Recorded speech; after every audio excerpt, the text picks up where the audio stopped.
Muy buenas noches a todos y a todas. Bienvenidas, bienvenidos a este canal en el cual, como sabéis, nos solemos reunir una vez por semana para hablar de un tema que os interesa particularmente. Siempre se hace en función de lo que proponéis, se hace mediante un correo electrónico, vocesdelmisterio@gmail.com o a través de redes sociales, a través de el perfil en Facebook de Voces del Misterio. Y hoy el tema que habéis elegido es el de una posible pandemia en el futuro. Quizás por la preocupación que hay latente en la calle, debido a los casos de gripe que se están dando y demás, que, bueno, que de alguna manera pudiera volverse a dar, ¿verdad? Todos acordaréis de la pandemia del COVID-19. Pensar que esa misma pandemia hoy mismo se puede repetir, pero en otro escenario y con otro tipo de virus, coronavirus, bacteria, no es descabellado. Vivimos en un mundo que está interconectado. Yo puedo estar aquí hoy, pero en 3, 4 horas puedo estar en Madrid, en Barcelona, puedo estar en Italia, puedo estar en Francia. Si le pones más tiempo, en 9, 10 horas puede estar en Estados Unidos. Un ciudadano chino, prácticamente en un plazo de 16 horas, puede estar perfectamente en Europa. Y si tiene una enfermedad, como ocurrió con el COVID, contagiarla al resto del mundo y mucho más en un avión. Todos acordaréis también de la película Contagio, ¿verdad? Y es un riesgo que es cierto que nos podemos enfrentar de nuevo a una nueva pandemia y que es una realidad que evidentemente no puede ser ignorada. Hay factores que intervienen en ello, ¿no? Como el continuo aumento del contacto entre seres humanos, pueden estar con una enfermedad incubándola, o con animales, el fenómeno de la globalización, del cambio climático, la resistencia que hoy hay día a los antibióticos, y es un escenario propicio, desde luego, para la aparición de enfermedades infecciosas emergentes, conocidas, desconocidas, potenciadas, más fuertes, más resistentes, y comprender precisamente esas dinámicas es fundamental para prepararnos y responder eficazmente a una futura amenaza sanitaria.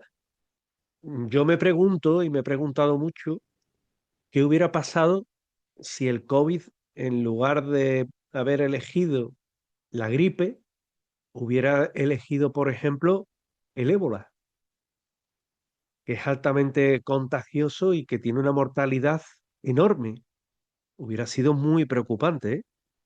Porque el COVID se pudo más o menos controlar, teniendo en cuenta que hoy día es algo que está en la calle, que las variantes van contagiando y que yo creo que ya hemos perdido la cuenta, pero es que el ébola, una vacuna a día de hoy, una vacuna eficaz, sí, se han tratado. De hecho, aquí en España se logró salvar la vida a una persona que tenía ébola, pero a nivel mundial eso sería una catástrofe. Entonces, para eso debemos de estar prevenidos, y por ello hoy este tema, ¿no? La posibilidad de una nueva pandemia. Y para ello comenzamos a leer preguntas y tratar de responderlas. La primera, de Isabel Morente, de 44 años, de Murcia, que es enfermera y que pregunta: ¿se sabe con certeza cómo empezó el COVID-19 y si se pudo haber evitado? Bueno, pues el origen exacto del COVID-19, o el SARS-CoV-2, el virus causante del COVID-19, aún no se ha determinado con certeza. Existen dos hipótesis principales. Una es que surgió de una forma natural a través de un huésped animal, posiblemente murciélago, con un posible intermediario que podría haber sido un pangolín. Y la otra es que se filtró accidentalmente desde un laboratorio, como el Instituto de Virología de Cuarto Nivel de Wuhan, en China, precisamente, a muy pocos metros del mercado donde se inició la pandemia. ¿Casualidad? Solamente planteo la pregunta. Y aunque no hay evidencia concluyente sobre esta última teoría, la verdad es que a día de hoy sigue siendo investigada y de alguna forma sigue siendo lo suficientemente inquietante como para ser tenida en cuenta, evidentemente. Con lo cual, te puedes imaginar que es muy difícil determinarla. En cuanto a su prevención, muchos son los expertos que coinciden en que la vigilancia epidemiológica más fuerte es con regulaciones más estrictas sobre mercados de animales vivos, y la respuesta más rápida en las primeras semanas del brote, bueno, pues podrían haber mitigado muchísimo la propagación del SARS-CoV-2, ¿verdad? Del virus causante del COVID-19. Esas son las dos hipótesis que hay. Mm, si quieres que te diga la verdad, hay mucho oscurantismo.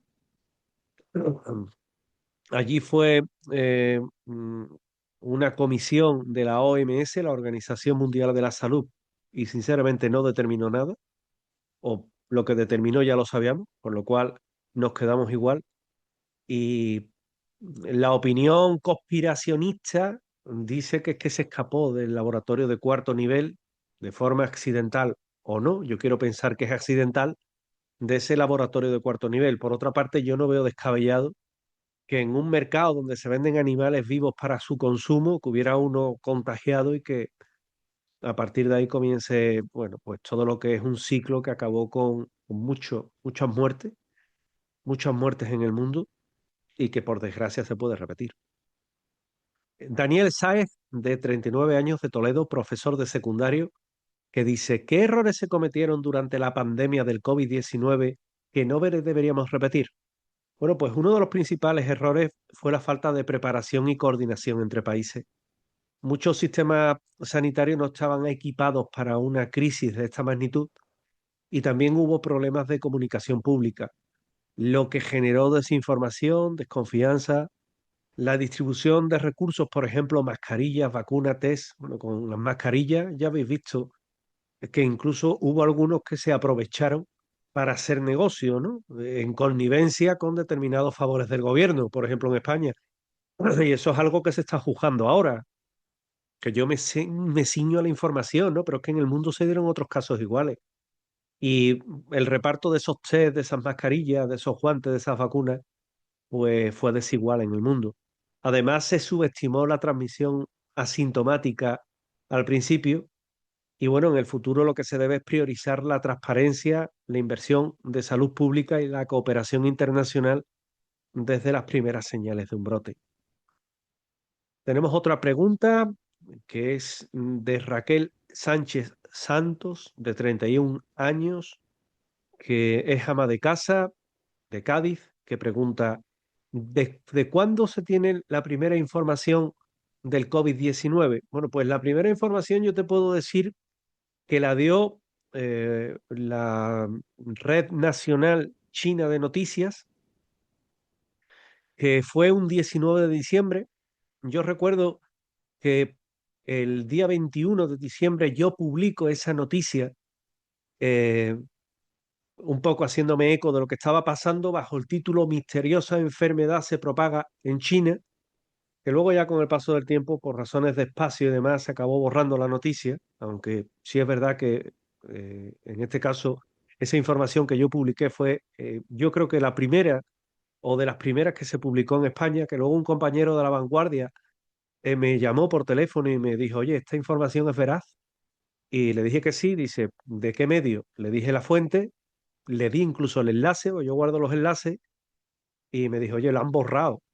Y fue él el que automáticamente dijo: esta noticia va a traer cola. Y efectivamente la trajo. Y luego ya en enero, finales de enero, y incluso sobre el día 20 hubo más información sobre la enfermedad, y ya en febrero fue el boom en el que ya prácticamente todos los medios escribían de ellos, ¿no?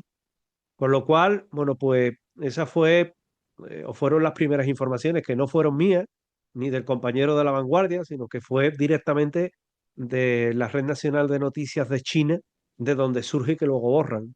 Con lo cual, imagínate, ¿no? El, el- cómo se te queda el cuerpo cuando sabes que se ha publicado y que lo han borrado. Es que algo hay, el olfato periodístico está ahí. Mm, Otra pregunta, María Ángeles Carrasco, de 67 años, de Oviedo, jubilada. En invierno he oído que hay mucha gente con gripe fuerte y con fiebre en todas partes. ¿Puede ser eso inicio de otra pandemia? Bueno, Realmente, de momento no. Las olas de gripe fuerte no son inusuales en invierno. De hecho, hay una campaña de vacunación muy importante. Especialmente coinciden con la caída de temperatura y con una menor exposición al aire libre. Se airea menos, como decía mi madre, y eso hace bueno, que realmente nos encontremos que tenemos algo que es cíclico, ¿verdad? Sin embargo, no todas las epidemias estacionales de gripe derivan en pandemias, ni mucho menos. Eso fue solamente con el COVID-19. Una pandemia ocurre cuando aparece un nuevo virus con una alta capacidad de transmisión, que la población no la ha conocido antes y que puede provocar una enfermedad grave, como el caso del COVID. Y aunque estos brotes gripales preocupan, la vigilancia virológica desde el COVID es más activa. Y de momento no hay indicios de que se trate de un nuevo virus pandémico ni de una pandemia nueva. Puede ser una mutación del virus, de las muchas que hay, que como decía antes ya hemos perdido la cuenta, y bueno, esté ahí, ¿no? Está haciendo de las suyas, causando estragos, pero de momento no se trata del inicio de otra pandemia. Luis Ferrer, de 51 años, de Zaragoza, veterinario, magnífica profesión, me encanta, yo que tengo mascotas y que de vez en cuando veis que se cruza una de mis gatas, bueno, pues él en este caso me preguntan, ¿qué animales tienen más riesgos de transmitir enfermedades nuevas a los humanos? Bueno, esta es una pregunta muy tuya. Principalmente son los murciélagos, los roedores y ciertos tipos de primates, ¿no? Los murciélagos en particular, porque los murciélagos son portadores de numerosos virus que pueden saltar a los humanos, como por ejemplo los coronavirus o el virus del ébola, por ejemplo, ¿no? Y esto se debe a la alta capacidad que tiene para albergar virus sin que enfermen.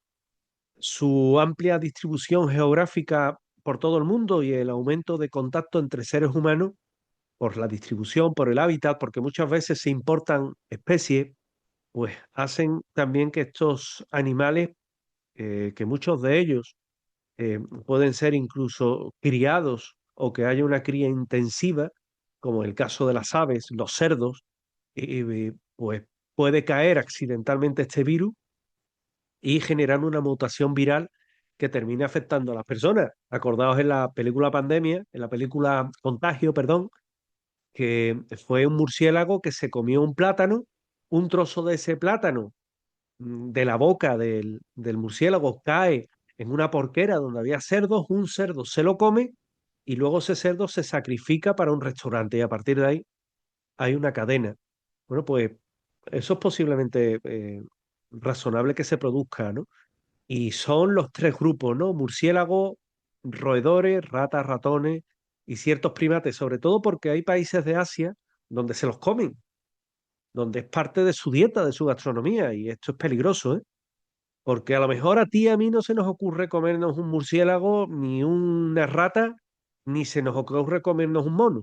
Pero allí sí porque es parte de su gastronomía, de su cultura. Y bueno, a lo mejor a ellos, a lo mejor les choca que nos comamos, yo qué sé, un cerdo, ¿no? Pero esto es así, ¿no? Y bueno, puede pasar perfectamente. Elena Gilabert, de 34 años, de Granada, que es médico, dice, ¿dónde hay riesgo o más riesgo de que surja una nueva pandemia? Bueno, pues las zonas de mayor riesgo suelen ser las zonas tropicales y subtropicales porque tienen una gran biodiversidad. También hay una alta densidad de población humana, una regulación sanitaria escasita y, por ejemplo, en el sudeste asiático, en África Central y en algunas partes de América Latina, están considerados por la OMS, por la Organización Mundial de la Salud, como puntos calientes, ¿no? Puntos calientes para enfermedades emergentes. Y esto significa que otros lugares pueden también estar implicados en que surja una pandemia, pero es menos posible. En lugares donde hay mucho contacto entre humanos, fauna silvestre, es más frecuente y los sistemas de salud, bueno, pues a veces son menos robustos para detectar y contener este tipo de brotes. Por lo tanto, por eso se pide que se vaya vacunado a zonas del Ecuador del mundo, ¿verdad? África Central, algunos países de América Central, algunos países de la franja ecuatorial de Asia, ¿Por qué? Porque allí en la temperatura, allí hay, está el monzón, hay contactos con animales, te dicen que no bebas agua, te dicen que no comas nada raro, un poco para prevenir el cuerpo que no está adaptado a eso, a que contraiga una enfermedad y que hoy día esté sujeta a mutación. Javier Domenech, de 29 años, de Barcelona, que es biólogo, que dice, ¿una mutación genética puede hacer que un virus común se vuelva mortal? Totalmente, sí. Los virus mutan constantemente y aunque la mayoría de las mutaciones son inofensivas o incluso perjudiciales para el propio virus, fíjate, un virus, una mutación perjudicial para el propio virus, ¿no? Pues algunas pueden aumentar su capacidad de transmisión y su virulencia. Por ejemplo, la gripe puede sufrir una deriva antigénica, antigénica y también puede sufrir un salto antigénico. ¿Eso qué genera? Eso lo que genera son variables, variantes más peligrosas. Por eso es muy importante monitorizar constantemente la evolución genética de los virus, como se hace con el SARS-CoV-2 o con la gripe A, porque hay que controlar esa deriva antigénica y, y de alguna forma tener controlado todo lo que es que un virus se vuelva mortal. Fíjate tú que la gripe española de 1917, mal llamada gripe española porque en España casi no afecta, es que en España es donde informativamente hablando en la época se dio una mayor trascendencia, pues ese virus de la gripe española causó millones de muertes en el mundo, casi 100 millones de muertos. Imagínate que ese virus mutara hoy día, que se tienen cepas guardadas, ¿eh? Y que hacen que sea particularmente peligroso. Hay quien dice, bueno, ¿y para qué guardan una cepa de un virus que es tan mortal? Dicen que para estudiarlo y para poner remedio. Otros dicen que como arma biológica. Yo no lo sé. Yo creo que un poco de todo. Pero desde luego es peligroso, ¿no? Que una cepa así mute y se cuele entre nosotros. Imagínate que de un laboratorio de cuarto nivel donde se está experimentando con la gripe española se escapa sin querer. Cuando digo sin querer es que se rompa un bote, alguien se contagie y este a su vez contagia a más gente. Tú imagínate la que se puede liar. Pues el número de muertes sería muy alto hasta dar con una vacuna de esa mutación, ¿no? Sara Ortega, de 41 años, farmacéutica de Málaga. ¿Qué papel juegan los antibióticos en futuras pandemias? Bueno, los antibióticos no sirven contra los virus. Su uso excesivo, de hecho, está generando una inmunización a los mismos, bacterias más resistentes, lo cual es una amenaza creciente. De hecho, hay un estudio en, en las aguas residuales de diferentes ciudades en las que se habla de una gran cantidad de residuos de fármacos que hacen que, por ejemplo, los roedores sean mucho más resistentes a esos fármacos y que las enfermedades que portan también sean resistentes. Imagínate, ¿no? Esto es normalmente de industrias o de gente que tira las medicinas caducadas o no al inodoro y que eso acaba yendo a las alcantarillas y a las aguas residuales. Bueno, pues si no se controla, pues hay infecciones comunes que podrían volverse letales por una falta de tratamientos efectivos. Por eso la preocupación, ¿no? Y por eso el cuidado al automedicarse, que con eso hay que tener mucho cuidado. En una futura pandemia, esto podría dificultar mucho el tratar infecciones secundarias en pacientes que están debilitados, como ocurrió, por ejemplo, con algunos casos del COVID-19. Antonio López, agricultor de 61 años de Albacete, que me dice, ¿los pesticidas o productos químicos pueden provocar nuevas enfermedades? Bueno, los pesticidas no causan pandemias virales directamente, pero el uso excesivo sí puede debilitar los ecosistemas, alterar lo que son los microbiomas y contribuir al desplazamiento de animales salvajes que van de una población a otra, estos no tienen frontera, aumentando el riesgo de una zoonosis, es decir, de la transmisión de un animal a otro de una enfermedad o de un virus. Y esto pues exponerlo a una población. Además, ciertas exposiciones químicas continuadas pueden afectar al sistema inmunológico humano, haciéndonos más vulnerables a infecciones. Por eso es fundamental usar productos de manera controlada con regulaciones adecuadas. Tú imagínate que últimamente que se ven muchos jabalí en Madrid, en Jaén, en Sevilla, pues que uno de esos jabalíes viene de otra zona con portador de un virus que a su vez contagia a otros cerdos ya de granja, como ha ocurrido en Barcelona, con esa gripe porcina que hemos tenido, y que esos a su vez se lo trasladan a un ser humano. Pues tenemos un problema, ¿eh? Y eso también, en eso también pueden tener una alta incidencia lo que son los pesticidas. Leticia Romero, de 37 años, periodista de Sevilla, a la que tengo además el gusto de conocer y que me pregunta, ¿qué hacen experimentos? No, perdón. ¿Se hacen experimentos secretos con virus peligrosos en laboratorio? Pues sí, sí, Leti, porque hay laboratorios de alta seguridad, como son los BSL-4, es decir, los de nivel 4, donde se investigan virus que son extremadamente peligrosos, tales como el virus del ébola o el virus de Marburgo. Y esas investigaciones lo que buscan a priori es desarrollar tratamientos y vacunas. Pero existe una preocupación alta sobre experimentos conocidos como de ganancia de función, donde se modifican virus a fin de estudiar la potencialidad pandémica que tienen.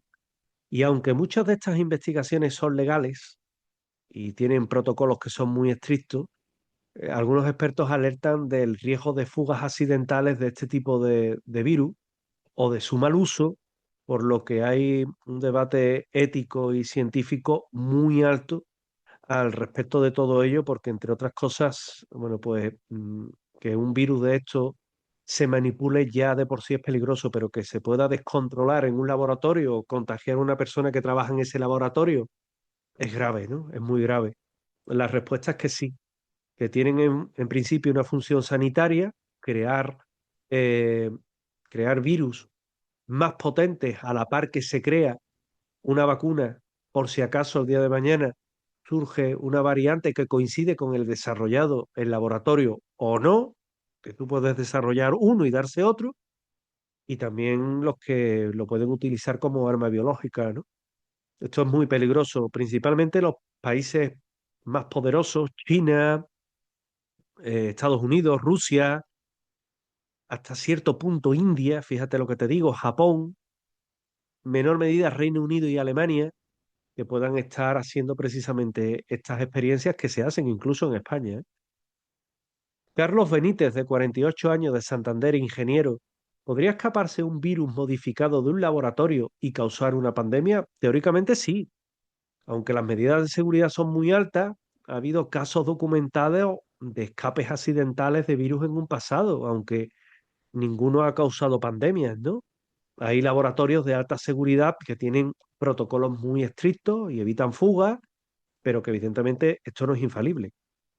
Por eso muchos científicos piden una mayor transparencia en una regulación internacional que sea más estricta y sobre todo lo que son investigaciones con patógenos potencialmente pandémicos. Minimizar estos riesgos es una prioridad para la bioseguridad del mundo. Yo recuerdo virus que se han escapado del mundo, ¿no? Virus que están y que eh, mm, en laboratorios de cuarto nivel, aunque es muy difícil que un virus de este tipo pueda escapar, porque hay, hay lo que son duchas de rayos ultravioleta que matan esos virus, ¿verdad? Lo cierto es que sí es cierto que pueden generar y pueden causar precisamente lo que es una pandemia.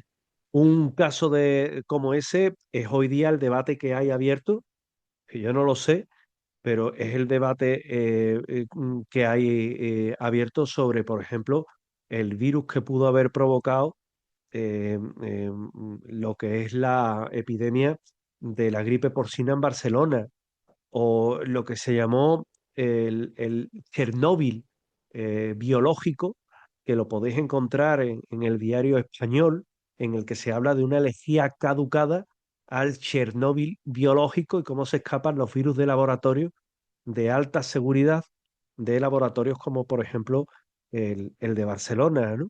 Y esto es una información que se publica en el año 2019, el 14 de diciembre de 2019, o una fuga, por ejemplo, de brucelosis de un laboratorio en China, de Laxou, que afectó a más de 10.500 personas como consecuencia de un virus de laboratorio.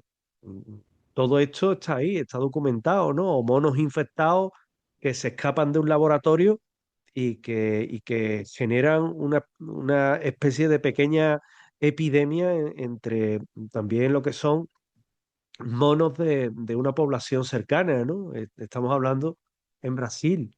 Ejemplos como esos hay. ¿Quién no te quita que puedan propagar ese virus por zoonosis a personas, ¿no? A seres humanos? Hay que tener mucho cuidado. Alba Núñez, de 30 años, de Palencia, estudiante, que me dice, ¿podría usarse un virus como arma biológica en el futuro? Pues lamentablemente sí, porque los virus pueden ser manipulados con fines bélicos y aunque esto está prohibido por la Convención de Armas Biológicas del año 1972, que la firmaron la mayoría de países, pero no todos, aún así existe el riesgo de que actores eh, no gubernamentales, pero al servicio de países o gobiernos autoritarios desarrollen armas biológicas y aunque es una posibilidad que muchos expertos dicen que es remota, lo cierto es que preocupa porque la guerra del mañana puede ser así. Metes un virus y una población entera la esquilmas, ¿no? Aparte de que hoy día son muchos los que dicen que 9.000 millones de personas en este planeta se tiene que regular de alguna forma y quizás sea la propia naturaleza la que genere esa regulación. Bueno, dejemos que sea la naturaleza y que no sea el ser humano con sus experimentos el que lo provoque. Marta Hidalgo, Marta Hidalgo, de 55 años, médico en Madrid, que dice, ¿se está haciendo en España algún tipo de protocolo para prevenir otra pandemia que no sepamos? Bueno, España sí es verdad que ha fortalecido el sistema de vigilancia epidemiológica y ha mejorado mucho la coordinación entre comunidades autónomas. Ha digitalizado los datos de salud, ha creado reservas estratégicas de material sanitario. Hay muchos que han metido la mano y se han aprovechado y lucrado con esto, pero sí es verdad que hay una colaboración más estrecha con las instituciones europeas e internacionales porque ya le cogimos miedo a la pandemia del COVID y se trabaja también de forma muy estrecha con la Organización Mundial de la Salud. No obstante, muchos expertos señalan aún de la necesidad de todavía más inversión en salud, y yo estoy de acuerdo, en salud pública, y yo estoy muy de acuerdo, y en investigación biomédica nacional, que yo estoy muy de acuerdo. Menos invertir en armas y en gastar armamento, como decía Trump, vamos a gastar en armamento, ¿eh? Exigiéndole a países como España, y más invertir, por ejemplo, en el cáncer. Qué bonito sería descubrir una vacuna contra el cáncer, ¿verdad? Yo que mm, he sufrido en un familiar, como fue mi madre, su muerte de cáncer de páncreas, sinceramente, mm, si nada más que destinaran un 20% de lo que destinan en armamento a luchar contra el cáncer, a mitigar los efectos del cáncer, a tratar de localizar una vacuna o hacer que fuera como el SIDA, por ejemplo, ¿verdad? Que en vez de ser una enfermedad mortal con la que se pueda convivir, Dios mío, habríamos dado un paso de gigante. ¿Por qué no se hace? Bueno, yo me voy a reservar mi opinión. O no, mira, o no. Tengo un amigo, Jesús García, que dice que los gobiernos no quieren gente enferma, sino gente medicada, ¿no?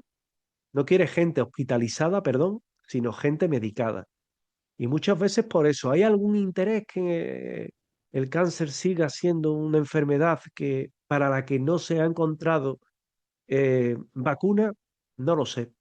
Pero si no se hace por un fin farmacéutico o un fin económico, de verdad que es para matar a quien establezca eso y no habremos aprendido nada como seres humanos, de verdad. Nicolás Torres, de 62 años, de Valencia, abogado. ¿Existe alguna institución mundial que vigile los riesgos de las pandemias? Sí, la Organización Mundial de la Salud, que se puso muy en entredicho con la pandemia del COVID-16, que es la encargada de la vigilancia mundial de enfermedades infecciosas, que emite alertas sanitarias y recomienda acciones preventivas.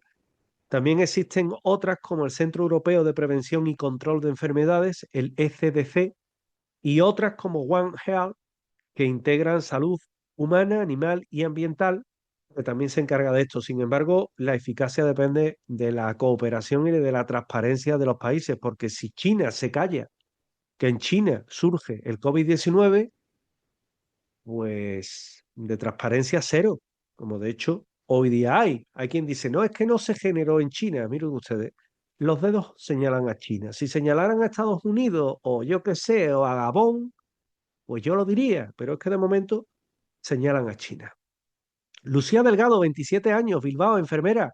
¿Las vacunas actuales podrían servir para una nueva pandemia? Sí y no. Las vacunas actuales están diseñadas para virus concretos, para el SARS-CoV-2, para el COVID-19. Sin embargo, hay plataformas tecnológicas nuevas empleadas, como por ejemplo el ARN mensajero, que permiten la adaptación rápida frente a nuevos virus. Eh, Esta fue una de las grandes lecciones que dio el COVID, y algunos países y empresas están desarrollando ya vacunas universales para las gripes y el coronavirus. Universales no quiere decir que vayan a funcionar para todos, pero sí que tienen un espectro más amplio. Y bueno, pueden servir de una protección más amplia, pero aún así el éxito dependerá así de la rapidez con la que se identifique el patógeno, ¿no? Te voy a poner unos enlaces que tengo sobre este tema, a ver si te sirven. A ver, ya te lo he puesto eh, y te lo dejo precisamente ahí puesto. Tomás Rico, de 36 años. El cambio climático es técnico de medio ambiente. ¿El cambio climático aumentará la frecuencia de las epidemias? Sí. Te lo digo tan seguro porque hay un consenso por parte de la OMS de que el cambio climático influye en la aparición de enfermedades infecciosas. Cuando se modifican los hábitats de animales y vectores como mosquitos, aumenta la probabilidad de virus y bacterias que lleguen a poblaciones humanas. Aquí en la zona de Sevilla tenemos un problema con el virus del Nilo. En toda la zona de la desembocadura, bueno, no la desembocadura del Guadalquivir también, pero la zona de Coria, Puebla del Río, Palomares del Río, Gelbes, hay un problema muy grande con el virus del Nilo y en general en muchos puntos de Andalucía, y lo transmiten los mosquitos. También afecta, por ejemplo, a la seguridad alimentaria, a la migración, a la estabilidad de los ecosistemas y factores que pueden debilitar una respuesta sanitaria, ¿no? Imagínate que el virus del Nilo muta, se contagia de humano a humano con una probabilidad y una incidencia más alta y que es mucho más virulento. Pues evidentemente hace que ese cambio climático haya tenido también un efecto bastante fuerte, ¿no? Ángeles Marín, de 22 años, cartera de Cádiz, que me pregunta, ¿qué peligros tienen las vacunas que usan ARN mensajero? Bueno, pues las vacunas de ARN mensajero, las ARNM, como las que se desarrollan contra el COVID por Pfizer, por Pfizer y por Moderna, han sido una innovación a la inmunología y a las vacunas modernas.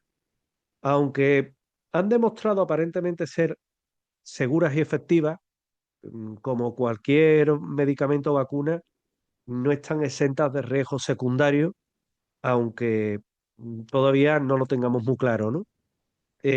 Lo que hay que tener claro, y esto es importante, es que no modifican el ADN de la persona, no contienen virus vivos, no se integran en el núcleo celular y no causan ningún daño genético.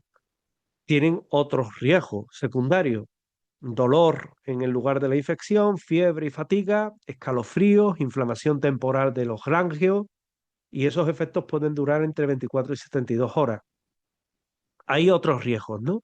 Por ejemplo, la miocarditis y la pericarditis, que es la inflamación del corazón o el tejido circundante, reacciones alérgicas graves en lo que se llama anafilaxia y síndromes autoinmunes que tienen un riesgo muy bajo, y que no se ha demostrado una relación directa casual con enfermedades autoinmunes graves, pero que en algunos casos se está estudiando.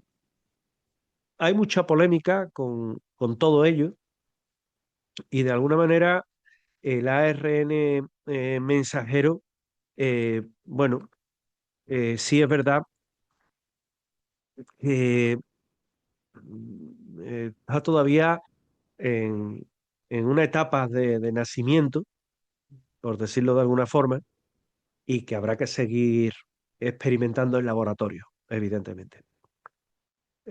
Última pregunta, Álvaro Rodríguez García, que escribe desde Madrid, estudiante de medicina, 24 años. ¿Qué dicen las teorías conspiracionistas sobre las vacunas de ARNM? Bueno, pues alrededor de las vacunas, primero dicen que alteran el ADN, cosa que se ha demostrado que no es cierto, porque la realidad es que el ARNM queda en el citoplasma y se degrada rápido. Y para integrarse en el ADN necesitaría de enzimas que el cuerpo no produce para ese propósito. Por eso, bueno, eso lo ha demostrado la biología molecular. Igual dice que son tecnología experimental para controlar a la población, que no es cierto. La tecnología ARNM se investiga desde los años 90 y estaba lista para usar. Lo que pasa es que la emergencia sanitaria hizo que se implementara sobre la marcha.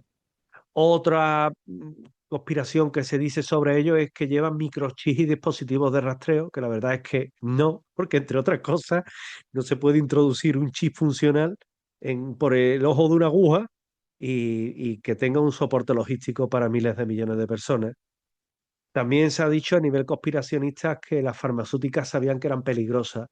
Bueno, los datos de la farmacovigilancia son de los sistemas más exhaustivos del mundo y, por supuesto, los efectos que algunos no se tenían controlados se detectaron temprano, pero no se sabía.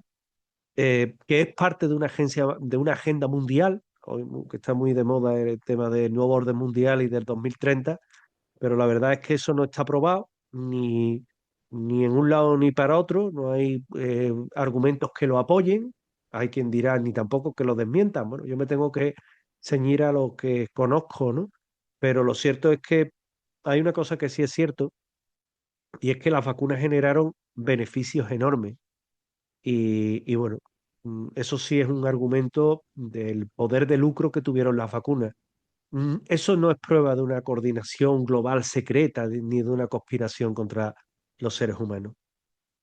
Otro hecho es que el COVID fue creado y lanzado para vender vacunas, que dicen los conspiracionistas. Y la verdad es que, como he dicho antes, no hay pruebas ni a favor ni en contra que surgiera de un error de bioseguridad o de un laboratorio. Se sospecha que sí, que fue así, pero sí es cierto que a día de hoy no se puede afirmar con seguridad. Eso es lo que dicen los conspiracionistas, respondiendo a, a tu pregunta, ¿no? Pero en líneas generales, todo eso queda convenientemente desmontado.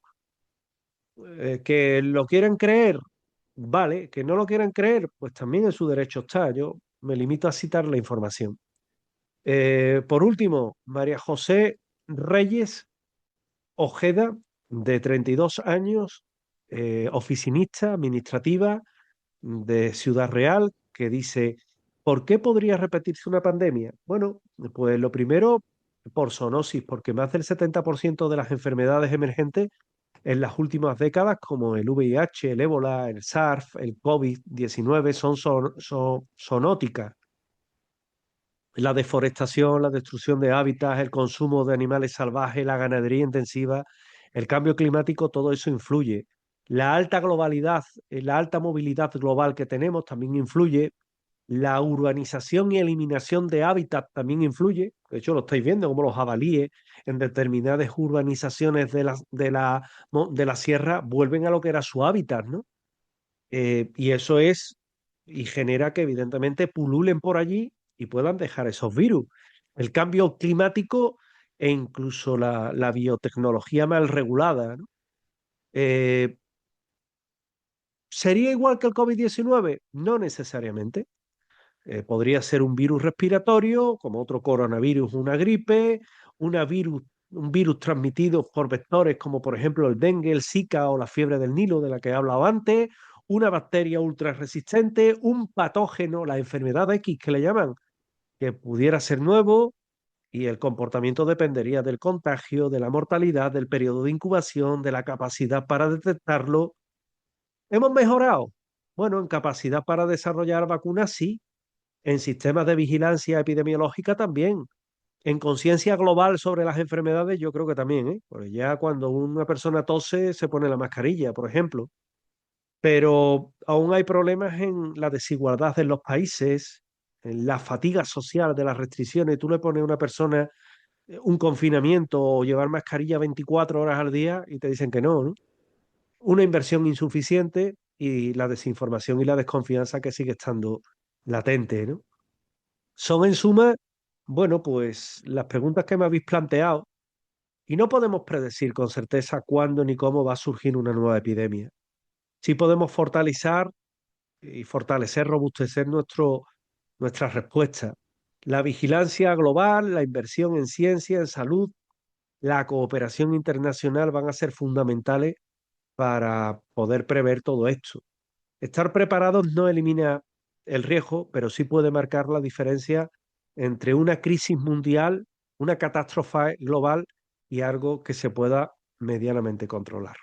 Por lo tanto, simplemente ha sido nuestra charla de hoy, que espero que os haya resultado grata y nos vemos la semana que viene. Recordad, podéis dejar vuestros temas en vocesdelmisterio@gmail.com o en nuestras redes sociales. Muchas gracias.